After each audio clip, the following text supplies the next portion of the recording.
சூர்யா, நான் உங்களிடமிருந்தே ஆரம்பிக்கிறேன். ரெண்டு விவகாரங்களிலும் ஏற்கனவே கடிதம் எழுதப்பட்டிருக்கு. மீண்டுமாக ஒரு கடிதம். ஒன்று, விஸ்வகர்மா யோஜனா திட்டம் தற்போதைய வடிவில் செயல்படுத்த முடியாது, தமிழ்நாட்டுக்குன்னு ஒரு புது திட்டம் உருவாக்கணும்னு. இன்னொன்று, சுரங்க ஏலம் விவகாரத்தில் அதை முழுமையாக ரத்து செய்யணும் அந்த ஏலத்தை அப்படிங்கிற கோரிக்கை. 2 கடிதம் தொடர்பாகவும் மாநில அரசினுடைய நிலைப்பாடு. அடிப்படையில் இது ஏதோ எடுத்தங்கௌத்தம் அப்படிங்கிற பேரில் ஒட்டுமொத்தமாக நிராகரிக்கிறோம் அப்படிங்கிற அடிப்படையிலையோ விஸ்வகர்மா திட்டத்தை முதல்ல அணுகல் அரசு. விஸ்வகர்மா திட்டம் முதல்ல அறிமுகப்படுத்தப்பட்ட பிறகு தமிழ்நாடு அரசு அதில் சில அப்ஜெக்ஷன்ஸை ரைஸ் பண்ணுறாங்க. அந்த அப்ஜெக்ஷன்ஸையும் ஏதோ அரசு சார்பாக மட்டுமே இல்லாமல் அதற்காக ஒரு உயர்மட்ட குழு அமைத்து ஆய்வு செய்து ஒரு 3 பாயிண்ட் அதுலேருந்து நாங்கள் டிஃபர் ஆகிறோம். ஒட்டுமொத்த திட்டத்திலிருந்து நீங்கள் ஒரு கைவினை கலைஞருக்கு லோன் கொடுக்கணும் அப்படிங்கிற அந்த கான்செப்ட்லேருந்து தமிழ்நாடு அரசு முற்றிலும் முழுதாக விலகலை, அதை நிராகரிக்கலை.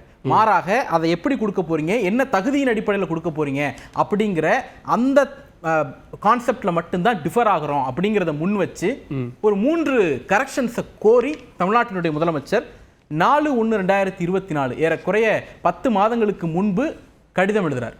அந்த கடிதத்திற்கு ஒரு ரெஸ்பான்ஸ் வந்திருக்கணும். இல்லை நாங்கள் மாத்திரோன்னு சொல்லியிருக்கணும், மாற்ற முடியாதுன்னு சொல்லியிருக்கணும்.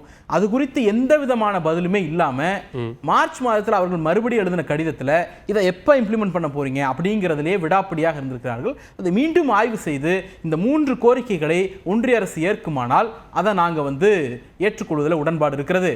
ஒருவேளை ஏற்க மறுத்தால் இந்த திட்டத்தை தமிழ்நாட்டில் அமல்படுத்த முடியாது. இதே போல ஒரு திட்டம் நாங்கள் சொல்லக்கூடிய கரெக்ஷனோட தமிழ்நாடு அரசு இம்ப்ளிமெண்ட் பண்ணிக்கும் அப்படிங்கிறது தான் அதில் நிலைப்பாடு. சரி, இப்போ என்னன்னா தமிழ்நாடு பாஜக இதில் என்ன சொல்றாங்க அப்படின்னா, இது ஒரு சமூக நீதி திட்டம், இது திறன் மேம்பாட்டு திட்டம், ஸ்கில்லை டெவலப் பண்றதுக்கான அல்லது கைவினை கலைஞர்களை ஊக்கப்படுத்துவதற்கான ஒரு திட்டம் அப்படின்னு தமிழ்நாடு பாஜக இங்க கிளைம் பண்றாங்க. தமிழ்நாடு பாஜக இது ஒரு சமூக நீதி திட்டம், இதை ஊக்கப்படுத்துற திட்டம்னு சொல்லுது இல்ல, அதப்படி நடத்துங்க அப்படிங்கறத முதலமைச்சருடைய கோரிக்கை.